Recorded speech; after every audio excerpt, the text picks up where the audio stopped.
The hammer fell with steady rhythm against the wood. Taman wiped sweat from his forehead and examined the doorframe he was building. It was straight and strong, just like all his work. He had been a carpenter for 20 years, and his hands knew wood better than they knew anything else. The settlement of Valora Prime stretched out before him. Small houses dotted the valley, surrounded by fields and forests. It looked peaceful now, but Taman remembered the fire and screams from 6 months ago. Pirates had come in the night. They took what they wanted and burned the rest. Many people died that night. His wife Hijin was one of them. Tamin set down his hammer and walked to the small table beside his workshop. A wooden tablet sat there carved with careful characters. Hijin's name. He had made it with his own hands, spending 3 days getting every line perfect. It was a traditional memorial, the kind his grandfather had taught him to make back on Earth. "I finished the schoolhouse doors today," he said to the tablet, as if she could hear him. "The children will be safe inside. Strong locks, thick wood. No one will break through easily." The sun was setting behind the mountains. Orange light painted the sky. Taman sat on the steps of his workshop and stared at nothing. Other species in the galaxy thought humans were foolish. They said humans were too weak, too short-lived, too stubborn. They built homes on dangerous worlds and died young. Why bother? But Taman knew why. Because someone had to build. Someone had to plant trees they would never see grow tall. Someone had to make homes for children not yet born. That was what humans did. They built for tomorrow even when tomorrow was not promised. A sound came from the forest edge. Taman looked up, his hand moving to the knife at his belt. After the pirate attack, everyone in the settlement stayed alert. But what emerged from the trees was not a pirate, it was a dragon. Taman froze. Dragons were real, though most humans never saw them. They were ancient creatures, powerful beyond measure, and they did not bother with humans. The galaxy whispered stories about them. Some said dragons could destroy entire fleets with a breath. Others said they lived for thousands of years and remembered the birth of stars. This dragon was small. A child, perhaps. Her scales were pale blue like the sky before a storm. She walked on 4 legs but held herself upright, almost like a person. Her eyes were large and golden, and they watched Taman with clear intelligence. Taman stayed very still. His heart hammered in his chest. The dragon was only 20 meters away. She could kill him easily if she wanted, but the dragon sat down. She tilted her head, studying him the way a curious bird might study an interesting stone. "You look sad, sir," the dragon said. Taman nearly fell off the steps. Dragons could talk. He had heard that, but hearing it and experiencing it were different things. Her voice was young and clear, speaking perfect human language with a slight accent he could not place. Taman did not know what to say. I am fine. You are crying," the dragon said, pointing one clawed foot at his face. Taman touched his cheek. It was wet. He had not even noticed. These days tears came without warning. He wiped them away quickly, embarrassed that this powerful creature saw his weakness. "I am sorry," Taman said. He bowed his head, the way his grandfather taught him to show respect. "I did not mean to disturb you." "You did not disturb me," the dragon said. She moved closer, her steps careful and quiet. "I have been watching you for 3 days. You work hard. You build things. And every night you sit here and cry." Taman felt his face grow hot. This dragon had been watching him, spying on him, but he saw no cruelty in her golden eyes. "Only curiosity. My wife died," Taman said quietly. 6 months ago. Pirates attacked our settlement. I was away buying supplies in the city. When I came back, he stopped. The words hurt too much. The dragon nodded slowly. "I am sorry. Death is sad, even for us, even for dragons?" Taman asked. I heard dragons live forever." "Not forever," the dragon said. "Just a very long time. But we still understand loss." She sat back on her haunches, her tail curling around her feet. "My name is Nari. What is yours?" "Taman," he answered. "I am a carpenter." "A builder," Nari said, as if the word pleased her. "My mother likes builders. She says they are the most interesting creatures in the galaxy." "Your mother?" "Yes, she is the matriarch of the northern mountains. Very old, very wise. She collects stories about different species." Nari leaned forward, her eyes bright with excitement. "Would you like to meet her?" Taman blinked. "Meet her? Meet a dragon matriarch? Yes. She would like you, I think. You make beautiful things." Nari gestured with her head toward the workshop. I saw the tablet you carved. The one with the name. It is very detailed. Very respectful. Taman looked at Hyejin's memorial tablet. This small dragon had noticed his work, had appreciated the care he put into it. Something warm and strange moved in his chest. Why would your mother want to meet me? Taman asked. I am just a human. Just a carpenter. Dragons are, you are powerful, ancient. We are nothing compared to you. Nari made a sound that might have been a laugh. That is what makes you interesting. You know you are small and weak and short-lived. But you build anyway. You love anyway. You cry for those you lost. And then you wake up the next morning and build doors for children you do not even know. She stood up, stretching her wings. My mother says that is the most powerful magic in the universe. Taman did not know what to say. He had never thought of his life as magical. He just did what needed to be done. He built things. He fixed things. He tried to make the world a little bit better, even though he would only live for perhaps another 40 or 50 years. Will you come? Nari asked. Just for one evening. My mother would be very happy to meet you and... She hesitated, her ears folding back slightly, and perhaps talking to her will help with your sadness. Taman thought about his empty house, about the long evening ahead with only his memories and his grief for company. He thought about the strange offer this dragon child had given him. It was absurd, impossible. Dragons did not invite humans to their homes. But maybe that was the point. Maybe sometimes the impossible happened. Maybe sometimes, when grief crushed you into the ground, the universe sent something unexpected, something that reminded you the world was bigger and stranger than you knew. Yes, Taman said. I will come. Nari's eyes brightened. Her tail swished with happiness. Good, hold tight to my back. The flight is not long, but humans sometimes get dizzy. Taman approached the young dragon carefully. Her scales were smooth and cool under his hands. He climbed onto her back, settling himself behind her shoulders. Her body was warm despite her cool scales, and he could feel the enormous strength coiled in her muscles. Ready? Nari asked. Ready, Taman lied. Nari's wings spread wide, casting shadows in the fading light. With a powerful leap, she launched into the air. Taman gasped and held tight as the ground fell away beneath them. The settlement shrank to toy size. The forest became a dark carpet, and ahead the mountains rose like ancient guardians under the first stars of evening. For the first time in 6 months, Taman felt something other than grief. He felt wonder. The wind rushed past Taman's face as Nari flew toward the mountains. He had never flown before. Most humans traveled in ships that blocked out the sky and made everything feel safe and closed. This was different. This was wild and open and terrifying and beautiful all at once. Below them, the forest stretched out like a dark sea. Rivers caught the last light of the sun and glowed like silver threads. Taman's hands gripped Nari's scales tightly. He was afraid, but he was also amazed. The world looked so different from up here, so vast. Are you well? Nari called back to him. Her voice was almost lost in the wind. Yes, Taman shouted. I am well. He was not sure if that was true. His heart pounded and his stomach felt strange. But he was alive, more alive than he had felt in months. The grief was still there like a stone in his chest, but for this moment he could feel something else too. Joy, fear, wonder. The mountains grew closer. They were massive, their peaks touching the clouds. Taman saw caves in the cliff faces, dark openings that looked like watching eyes. Waterfalls tumbled down the rocks, creating mist that caught the moonlight. It was the most beautiful place Taman had ever seen. Nari angled her wings and dove toward one of the larger caves. Taman's stomach lurched.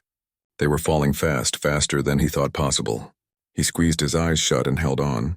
Then smoothly, Nari leveled out. Her claws touched stone and she landed with barely a sound. Taman opened his eyes and found himself in a cavern larger than his entire workshop. You can let go now, Nari said with amusement in her voice. Taman realized he was still gripping her scales. He released her and slid off her back. His legs shook when he stood on the ground. The cavern floor was smooth, as if polished by centuries of dragon feet. Strange lights glowed from crystals embedded in the walls, casting soft blue and green light everywhere. Mother, Nari called out. I brought a guest. A sound came from deeper in the cave. It was like wind moving through a canyon, low and resonant. Taman felt it in his bones. Then she appeared. Miyun was enormous. Where Nari was the size of a large horse, Miyun was the size of a building. Her scales were not blue like her daughter's. They were silver-white and they seemed to glow with their own light. Her eyes were the color of deep water, blue-green and ancient. When she moved with a grace that made Taman think of dancers. "Welcome, Taman the Carpenter," Mion said. Her voice was deep and rich like music from an old instrument. "My daughter speaks highly of you." Taman bowed deeply. It was all he could think to do. "Thank you for inviting me to your home, honored matriarch." "Please stand," Mion said. "You are a guest here. There is no need for such formality." She moved closer and Taman forced himself not to step back. "I have watched your settlement for some time. Humans are fascinating creatures." "Watched us?" Taman asked. "Why?" Mion settled onto the cavern floor, her body coiling comfortably. "Because you are different from most species. You build on dangerous worlds. You create art that will crumble in a few centuries. You love people who will die before you, and yet you keep doing it. I have lived for 3,000 years, and I still do not understand why." Taman looked at this ancient being. 3,000 years. His entire family line, from his great-great-great-grandparents to his future great-great-great-grandchildren, would not live that long combined. The number was so large it did not feel real. "We build because someone needs a house," Taman said slowly. "We create art because it makes us happy. We love because what else is there? If we did not love, if we did not build, if we did not try to make things better, then what would be the point of living at all?" Mion's eyes studied him. Taman felt like she was looking into him, seeing all his thoughts and memories. It should have felt invasive, but somehow it did not. It felt like being understood. "Come," Mion said. "I have prepared tea. We will talk." Tea, a dragon who drank tea. Taman followed Mion and Nari deeper into the cave. The passages opened into a chamber that took his breath away. The walls were covered in treasures from 1,000 worlds, tapestries woven from silver thread, statues carved from crystal, paintings that seemed to move in the light, books bound in leather that might be older than human civilization. In the center of the chamber was a low table. It was human-sized, which surprised Taman. 3 cushions sat around it. A tea service waited, delicate cups and a pot that steamed gently. "Please sit," Mion said. She shifted her form and Taman gasped. Where the enormous dragon had been now stood a woman. She was tall and elegant with long silver-white hair and those same deep blue-green eyes. She wore robes that flowed like water. She looked human except for the way she moved. Too graceful. Too perfect. It was like watching a dream walk. "This form makes conversation easier," Mion said, settling onto one of the cushions. Nari remained in her dragon form, curling up beside the table. "I hope it does not disturb you." "No," Taman said, sitting down. "It is—" "You are beautiful," Mion smiled. "You are kind." She poured tea into 3 cups. The liquid was pale green and smelled like flowers Taman did not recognize. "Tell me about yourself. Why did you come to Valora Prime?" Taman accepted the cup of tea. It was warm in his hands. "My wife and I wanted a new start. Earth is crowded. Too many people, too many rules. We wanted space to build something of our own. Valora Prime was perfect. New settlement needed builders. So we came." "And then you lost her," Mion said softly. "Yes." Taman sipped the tea. It tasted like spring rain and mountain air. "Pirates came 6 months ago. They wanted supplies. The colony had no defenses, no soldiers, just farmers and builders and teachers. The pirates did not care. They took what they wanted and killed anyone who resisted. Hyejin tried to protect the children at the school. She was a teacher, His voice broke. "She was brave. Braver than I could ever be." Nari made a soft, sad sound. Mion reached across the table and touched Taman's hand. Her skin was cool and smooth. "Bravery takes many forms," Mion said. "You are brave to continue living, to continue building. After such loss, many would simply give up. But you wake each morning and pick up your hammer. What else can I do?" Taman asked. "The settlement needs homes. The school needs repairs. Life continues whether I want it to or not. That," Mion said, "is what I find so remarkable about humans. You know your time is short. You know you will lose everyone you love. You know everything you build will eventually crumble, and yet you persist. You create, you love, you hope." She paused, looking into her tea. "Dragons live for millennia. Do you know what that does to us?" Taman shook his head. "It makes us cautious," Mion said. "We do not create art anymore because we have already created everything we can imagine. We do not love deeply because we will lose our loved ones many times over. We do not build because we have already built everything worth building. We become Observers. We watch other species live and die and change, and we remain the same. Eternal, unchanging, and very, very bored. Bored, Taman repeated. But you have forever. You could do anything. That is the problem, Mian said. When you have forever, nothing feels urgent. Nothing feels important. Why write a poem today when you can write it in 100 years? Why tell someone you love them when you will have another 1,000 chances? She looked at Taman with those ancient eyes. But you humans, you write poetry knowing it might be your last. You tell people you love them because you might not see them tomorrow. Every action has weight. Every moment matters. Mother has been studying humans for 200 years, Nari said. She finds them inspirational. Inspirational? Taman felt strange saying it. We are small, weak, short-lived. The galaxy thinks we are foolish. The galaxy is wrong, Mian said firmly. You are not weak. You are strong in ways we have forgotten. You have something we lost long ago. She leaned forward. You have urgency. Purpose. Every day means something to you because you have so few of them. That is not weakness. That is the most powerful force in the universe. Taman drank his tea and thought about her words. He had never considered his mortality as strength. It had always felt like a limitation. Humans aged and died while other species lived for centuries. But maybe Mian was right. Maybe knowing life was short made him appreciate it more. I have a question, Taman said. Why do you care? Why study humans? Why invite me here? Mian was quiet for a long moment. Because I am tired of watching. I want to remember what it feels like to care about something. To create something that matters. And I think humans can teach me that. She smiled. You have already taught me something tonight. What is that? That grief does not make you weak. It makes you human. And being human is something worth celebrating. They talked late into the night. Taman told stories about Earth, about his grandfather's carpentry shop, about learning to join wood without nails. Mian told stories about the galaxy, about species that had risen and fallen, about the beauty of nebulas seen up close. Nari listened to everything, her golden eyes bright with curiosity. When Taman finally yawned, Mian smiled. You should return home. It is late and humans need sleep. Will I see you again? Taman asked. He surprised himself with how much he wanted the answer to be yes. If you wish it, Mian said. You are welcome here any time. And perhaps I will visit your settlement. I would like to see your work. Nari flew Taman back under this 3 weeks passed, and Taman found himself visiting the mountain sanctuary regularly. At first he went every few days, then every other day. Soon he was going almost every evening after his work finished. Each time Nari would meet him at the edge of the forest and carry him to the caves where Mian waited. The visits became the best part of Taman's day. He would share stories about the settlement, about the buildings he was constructing, about the people he worked with.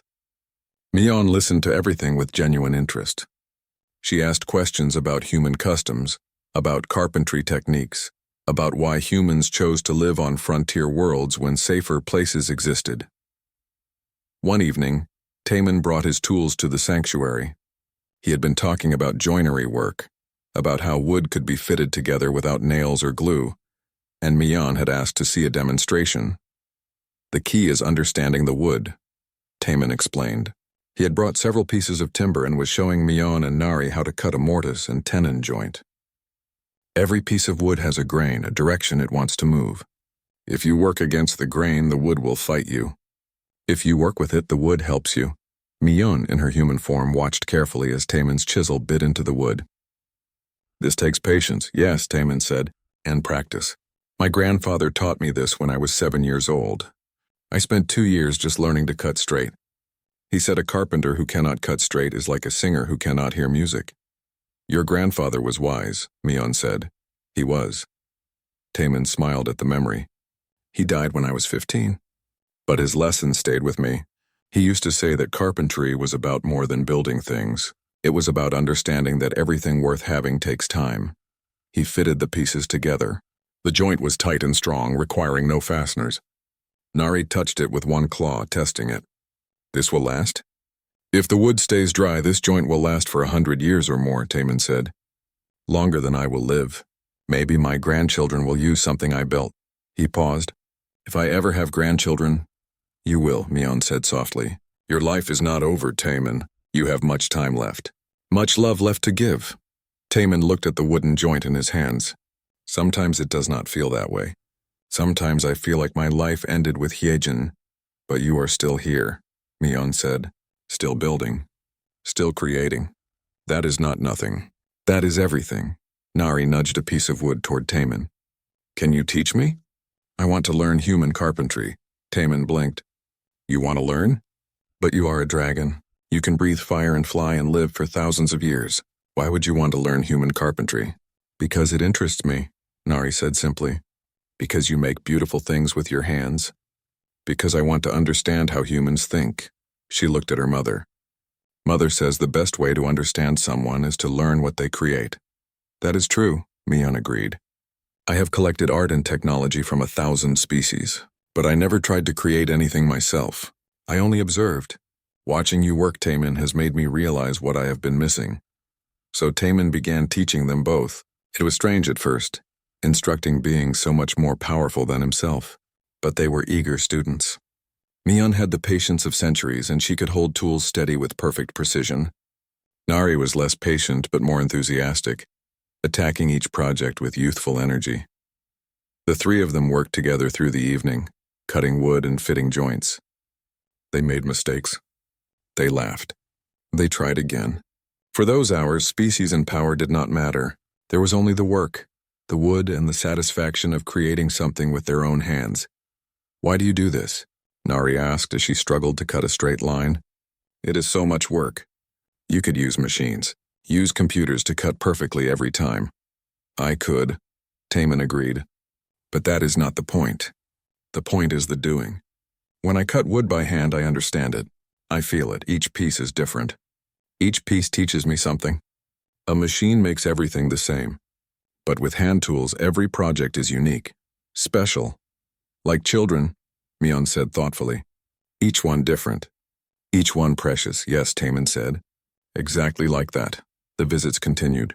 Taman found that talking with Mion helped his grief. She did not try to make him feel better or tell him time would heal all wounds. She simply listened, and she shared her own stories of loss. Even dragons who lived for millennia knew what it meant to lose someone. I had a mate once, Mion told him one evening. They sat on a cliff overlooking the valley, watching the sunset. Nari had fallen asleep in the cave behind them. His name was Taejin.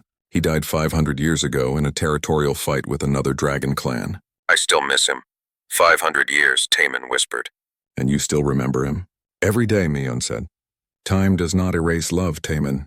It only changes it. The sharp pain becomes a soft ache. But the love remains always. Does it get easier? Yes and no. The pain becomes something you carry, rather than something that carries you. You learn to live with it, to honor it, to let it remind you that you loved and were loved. That is worth the pain. She looked at him. You will survive this, not because you are strong, though you are, but because you have no other choice. And one day you will wake up and realize you are happy again. Not the same happiness you had before. A different kind. But real, Taman believed her. For the first time since Hyejin died, he believed that life could be good again. Meanwhile, back at the settlement, people began to notice changes in Taman. He smiled more. He talked more. He suggested starting a community project to build a proper school building, larger and safer than the old one. Daiho, a farmer who lived 2 houses down, approached Taman one morning. You seem different, lighter. Did something happen? Taman considered how to answer. He could not exactly say he had been spending time with dragons. People would think he had gone mad with grief. I met someone who helped me see things differently, helped me understand that Hyejin would want me to keep living. Good, Daiho said, clapping him on the shoulder. Good, because we need you here. The settlement needs you. The school project became Taman's focus. He drew up plans for a building that would hold 60 children safely. Strong walls, multiple exits, windows that could close and lock from inside. He would not let another attack hurt the children of this settlement. Suman, the head teacher, came to look at the plans. She was a small woman with sharp eyes and a kind smile. This is wonderful, Taman, but it will take months to build. Can you do it alone? No, Taman admitted. But if others help, we can do it together. That is how humans work best, right? Together. Word spread through the settlement. People volunteered time and materials. Jiwon, the mechanic, offered to help with the metal components. Daeho said he would organize a work schedule so everyone could contribute without neglecting their own farms and businesses. The community came together. And as they worked, Taemin felt something healing inside him. Not completely. The grief was still there. But it was not the only thing anymore. There was also hope, purpose, connection. One evening, as Taemin was cleaning his tools after a long day of work, Mion appeared. She walked into the settlement in her human form, wearing simple robes that made her look like a traveler. No one recognized her as a dragon. They saw only a beautiful stranger with silver white hair. Mion, Taemin said, surprised. "I did not expect you here." "I wanted to see your work," she said, looking around the settlement.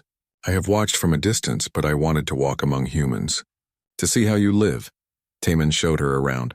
He introduced her to people, saying only that she was a friend from the mountains. People welcomed her kindly, as frontier settlers always welcomed strangers. They offered her food and water.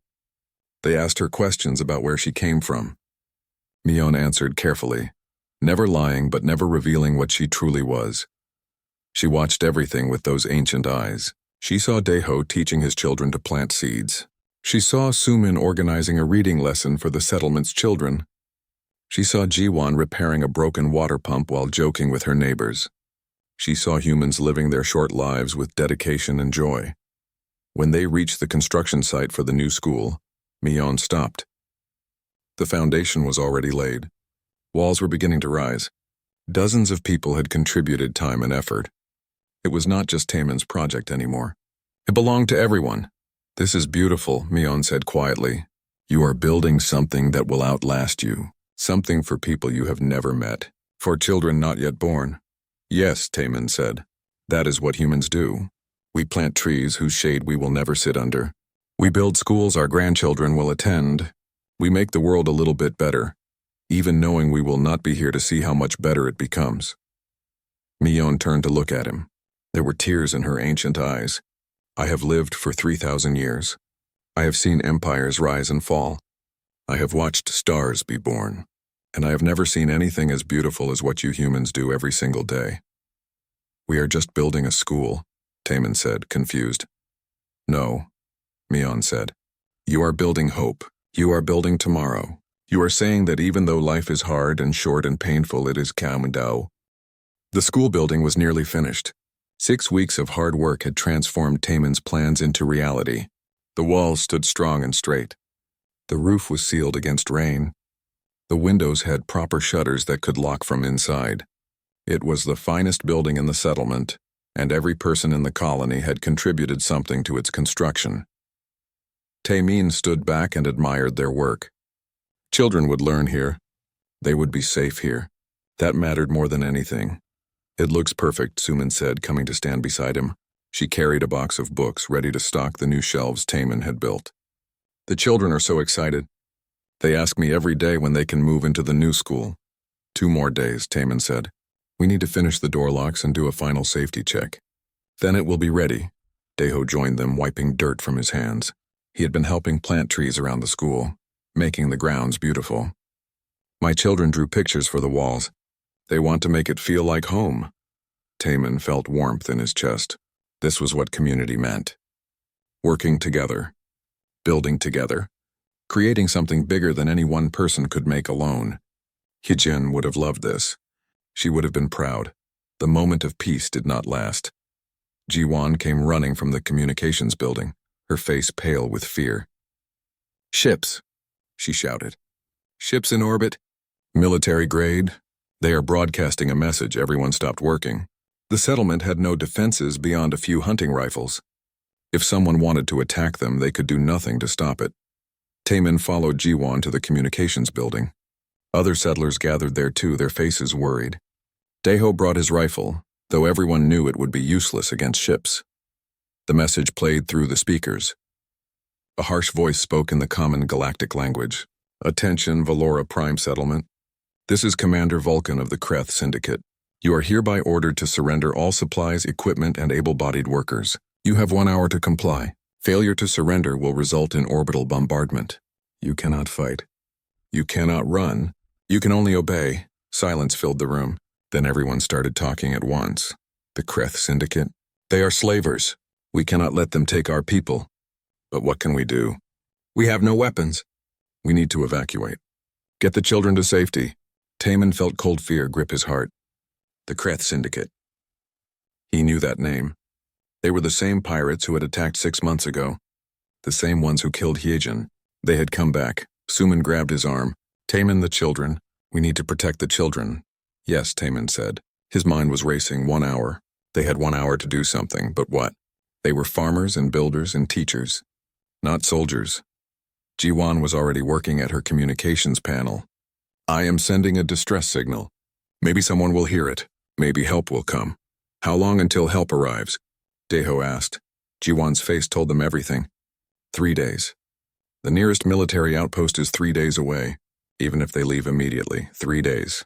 They had 1 hour. Taman looked around at the faces of his friends, his neighbors, the people he had lived and worked with for 2 years. They were afraid. They had every right to be afraid. But he also saw determination in their eyes. They would not surrender without a fight. Listen to me, Taman said, his voice cutting through the panic. We cannot fight them in space. But if they land, if they come down here, then maybe we have a chance. We know this land. We know every forest path, every cave, every hiding place. They do not. You want us to fight? Someone asked. With what? Hammers and plows? If necessary, yes, Taman said. But we fight smart. We use the land. We make them work for every meter. We slow them down. And we survive until help arrives, Deho nodded slowly. The old mine shafts. We could hide the children and elderly there. The entrances are hidden, hard to find if you do not know where to look. Good, Taman said. Suman, take all the children and anyone who cannot fight to the mines.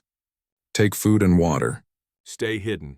Do not come out until someone you trust comes to get you. Suman's eyes were wet with tears, but she nodded. I will protect them. I promise. The rest of us prepare defenses, Taman continued. We cannot stop them, but we can slow them down. Make it difficult. Make them regret coming here. He looked at Jiwan. Can you build anything that might help? Any weapons? Any traps? Jiwan thought for a moment.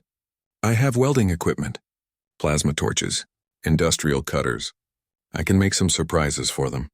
Nothing fancy, but it might hurt. Do it, Taman said. The settlement exploded into action. Suman gathered the children, telling them they were going on an adventure.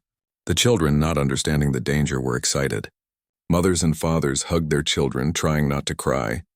The elderly went too, helped by younger settlers who made sure everyone was safe. Taman ran to his workshop.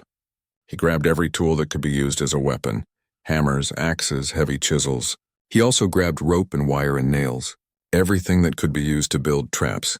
Deho organized the hunters. They had only 7 rifles in the entire settlement. Old hunting weapons meant for deer and mountain cats. But they were better than nothing. He positioned them at high points where they could see the landing zones. Jiwan worked like a demon in her machine shop. She built crude spear traps powered by compressed air. She rigged industrial plasma cutters to explode when triggered by tripwires. She created metal caltrops, sharp pieces of metal that would shred the feet of anyone who stepped on them. Taman worked on the school. His beautiful school nearly finished. He turned it into a fortress. He reinforced the doors. He barricaded the windows. He created escape routes through the walls. If slavers came, they would find only empty buildings and frustration. 30 minutes passed. Then 40. The settlers worked without speaking. Everyone focused on survival. Taman climbed to the roof of his workshop and looked at the sky. He could see them now.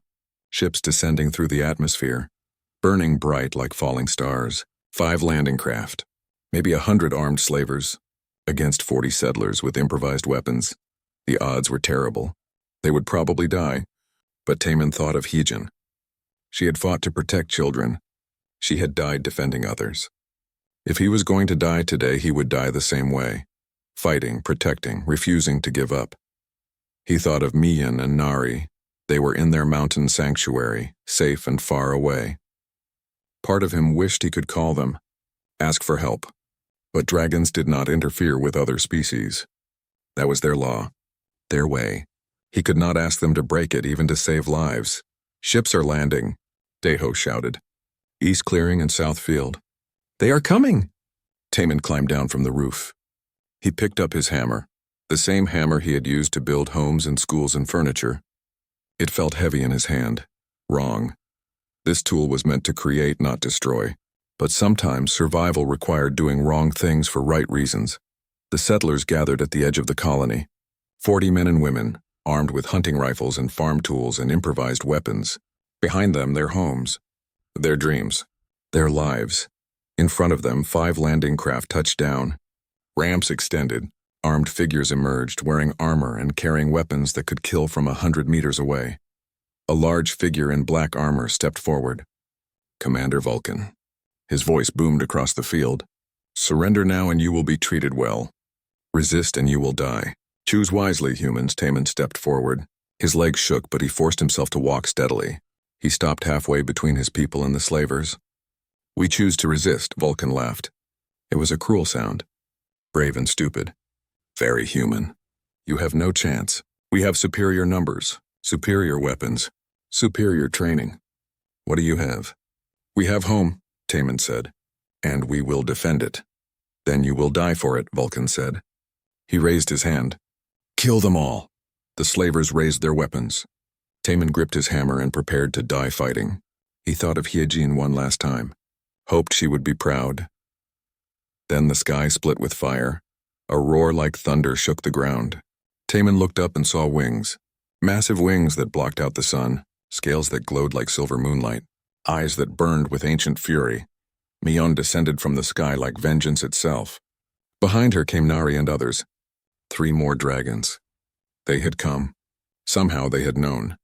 They had come. Mion's voice rolled across the battlefield like a storm. You made a mistake coming here, Commander Vulcan. These humans are under dragon protection, and we do not take kindly to those who threaten our friends. The slavers stared in horror. Facing humans with improvised weapons was one thing. Facing dragons was something else entirely.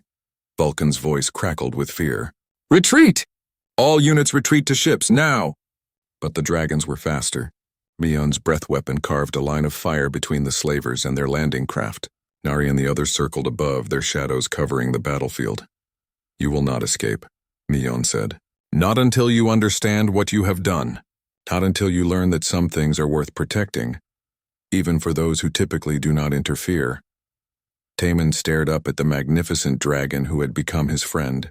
She had broken her own laws, violated her own principles, all to protect humans, to protect him and his settlement. Tears ran down his face, but this time they were not tears of grief. They were tears of gratitude, of hope, of wonder.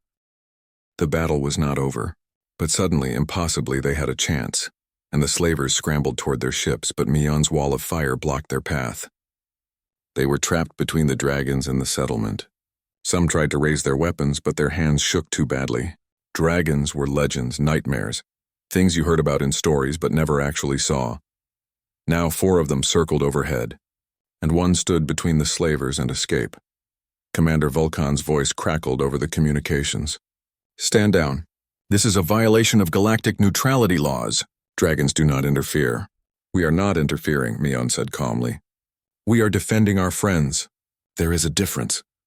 Her massive form shifted, muscles coiling with barely contained power. You came here to take people who cannot defend themselves. You came with weapons and threats. You are the ones who violated every civilized law. Taman watched from behind her, his hammer still gripped in his hands. The other settlers stood with him, their fear turning to hope.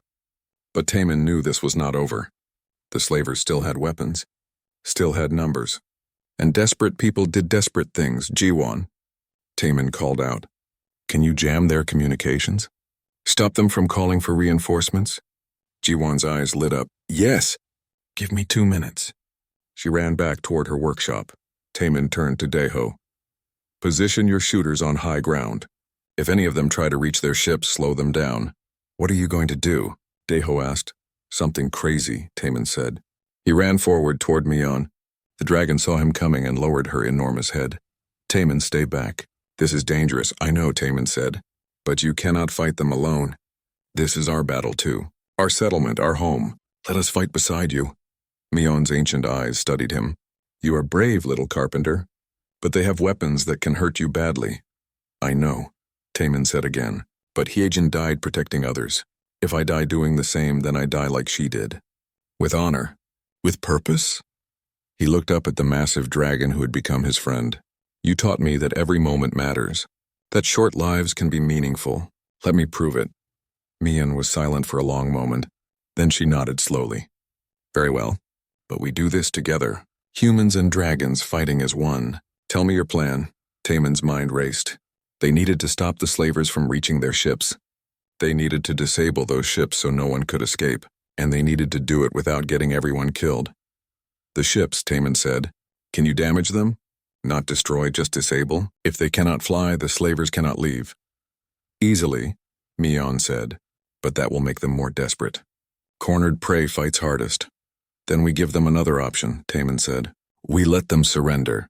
Nari landed beside them, her smaller form still impressive and deadly. Father always said the best victory is one without unnecessary death. Your father was wise, Mian said softly.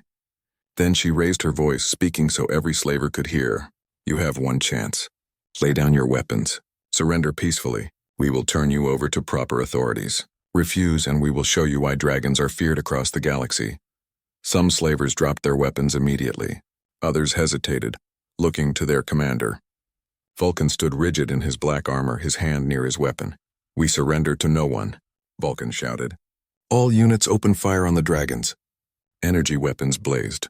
Plasma bolts and laser beams struck Mian's scales. She roared, more in anger than pain. The attacks barely scratched her ancient armor. But they showed that the slavers would not give up easily. Foolish, Mian said. She leapt into the air with massive wing beats. The other dragons followed. They circled the battlefield and then they struck, but not at the slavers. At the ships, dragon fire washed over the landing craft. Not the white-hot breath that melted stone, but a controlled burn that slagged engines and melted control systems. Within seconds, all 5 ships were disabled. No one was leaving Valora Prime today. The slavers realized their situation. No escape, no reinforcements, surrounded by dragons and angry humans. Some dropped their weapons and ran. Others stood frozen. A few opened fire, shooting at anything that moved. This was the dangerous moment, when scared people with weapons made bad decisions. Taman saw a group of slavers moving toward the settlement's edge, where the forest began. If they reached the forest, they could hide. They could find the children hiding in the mine shafts. He could not allow that. Deho, the forest. Stop them! Rifle shots cracked through the air. The settlers were not trained soldiers, but they knew how to shoot. Years of hunting mountain game had taught them patience and accuracy. The slavers dove for cover as bullets kicked up dirt around them. Taman ran toward the group, his hammer in hand. It was insane. They had guns. He had a carpentry tool, but sometimes insane was all you had. A slaver turned toward him, weapon raised. Taman threw himself sideways as an energy bolt seared past his head. He rolled, came up running, and swung his hammer at the slaver's weapon. The impact sent the gun flying. The slaver stumbled back, shocked that a human had gotten so close. Other settlers joined the fight. Improvised weapons against military gear. It should have been a slaughter. But the settlers knew the land. They knew every rock, every tree, every hiding spot. They used that knowledge. Juwan's traps activated. Compressed air launched spears that caught slavers by surprise. Tripwires released industrial plasma cutters that exploded in bursts of superheated gas. Metal caltrops shredded boots and feet. The battlefield became chaos. Above it all, the dragons coordinated the defense. Mian's voice called out warnings. 3 slavers moving toward the eastern houses. 2 hiding behind the water tank. Squad attempting to flank from the south. The settlers responded to each warning, moving as a unit. Farmers and teachers and mechanics fighting like soldiers, because this was their home, their families, their future. Taman found himself back to back with Deho, both of them breathing hard. Around them, slavers were surrendering, dropping weapons, raising hands. The fight was going out of them. Hard to maintain courage when dragons circled overhead and every human seemed to know exactly where you were. Commander Vulcan made one last, desperate move. He ran toward the new school building, the one Taman had worked so hard to build. He had a dead man switch in his hand connected to explosives his people had planted. Call off the dragons or I blow the building, Vulcan shouted. I will destroy everything you built. Taman felt rage boil in his chest. That school was supposed to protect children, supposed to give them a safe place to learn and grow. and this man wanted to destroy it just to prove he could. That building is empty, Taman called back. Blow it up if you want.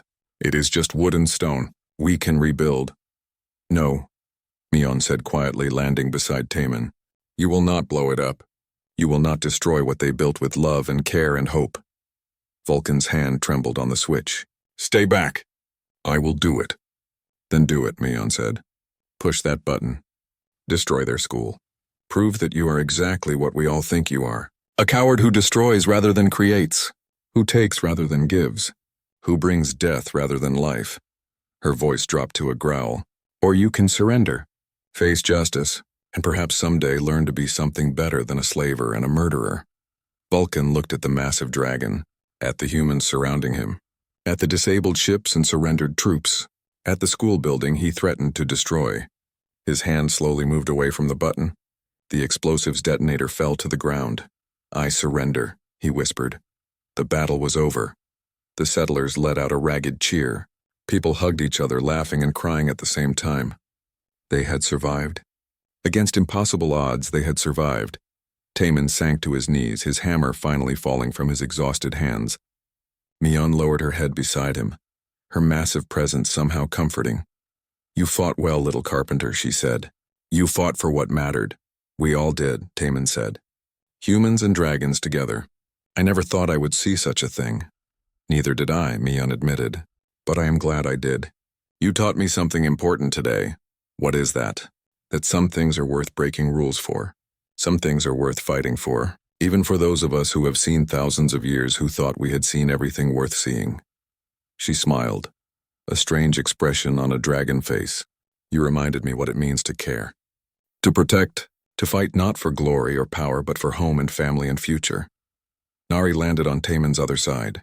You were very brave. Stupidly brave. But brave, Taman laughed weakly. I will take that as a compliment. Over the next hour, the settlers secured all the slavers. They bound them and locked them in a storage building. No one was gentle, but no one was cruel either. Justice, not revenge. That was the human way. Suman brought the children back from the mines. They ran to their parents with squeals of joy. Families reunited. Tears fell, but these were happy tears. Relief tears. Survival tears. The settlement gathered in the center of the colony as the sun began to set. Mion stood before them in her human form, flanked by Nari and the other dragons who had come to help. People of Valora Prime, Mion said. Today you proved something important. You proved that humans are not weak. You are not fragile. You are strong in ways that matter most. Strong in spirit. Strong in will. Strong in the courage to protect what you love. Shipa.